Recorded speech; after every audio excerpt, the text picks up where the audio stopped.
Ford pickup. As you can see, it's got a really big V8 in it, and it's been heavily modified.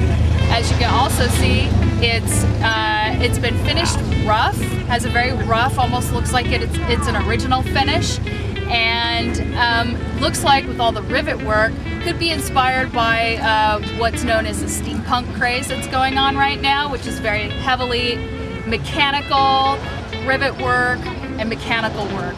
So it's really interesting to look at, which is really neat. Okay. That little bottle right there is their overflow tank for their radiator. That's what that's used for. So if the radiator gets hot, the excess water goes into their bottle.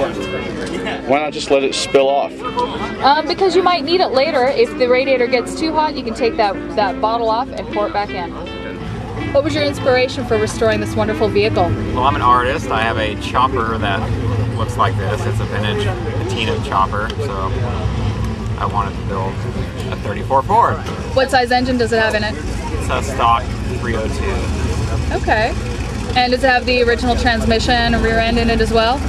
No, it's a C4 transmission, and it's got a 69 Camaro rear end. Okay. How fast have you driven it? I've maxed it out at 45 miles an hour. Really?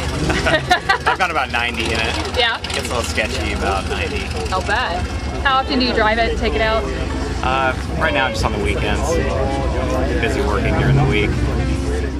1940 Ford pickup truck rat rod flat black. This is another fine example of a 30s Ford with a big block engine and no muffler to give slightly more power than if it had a muffler. It has a big air intake which allows the car to breathe better, also increasing power. Big headers are a byproduct of putting a V8 in the car, allowing the pistons to go up and down, making more of a bigger spark, which makes a bigger fire. This equals more horsepower. The vent on top is a vent for passengers to bring air into the cab. There are no fenders on this car, which makes it a rat rod style. It makes it a bit faster because there are no fenders to catch the air. And as you can see, it has a 350 Chevy engine in it, which is a little unusual, but not too uncommon to put a Chevy engine into a Ford vehicle. Some people just like a bigger engine, so you have more power. This is a 1932 Ford Roadster with a Chevy 350 motor. And this year is when the cab got bigger, from the 30s. Well, the 30s are when cars really started to come into their own. You'll notice that body styling is somewhat similar to what we might see today, as far as they became a lot more ornate. Absolutely, they're unique in the fact that they had curves and shapes and all different sizes then. And today's market, you know, everything's flat and square. And the shapes are just so much more beautiful.